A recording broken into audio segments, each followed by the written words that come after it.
Pamiarsa, Bali Kantun Rajak Mausaha ngukuhang dados silih tunggil destinasi favorit wisatawan mancanegara pemekasnya nih majang wisatawan Malaysia. Indiki inucap kecinayang saking penerbangan Malaysia nuju Pulau Dewata sane keuningin wenten penincapan.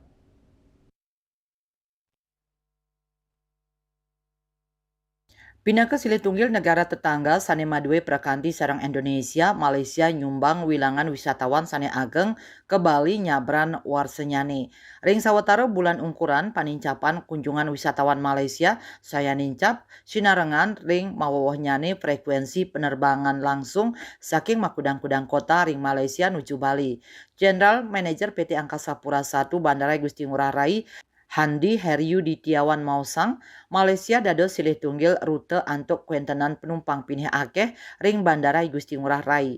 Anutin data sane wenten rute saking Miwah nuju Kuala Lumpur pinake silih tunggil rute internasional tersibuk selami warsane mangkin antuk ngayahin ayutan diri penumpang.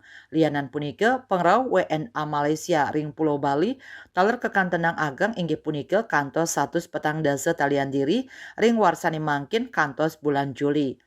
Manut dane ring kuentenan rute penerbangan langsung saking Miwah nuju kota Kinabalu, ring Bandara Ngurah Rai keaptiang sida dados selah pemarki majeng para pelaku perjalanan saking negeri jiran antuk melancaran ke destinasi wisata Pulau Dewata. Bali Pos Nguningayang.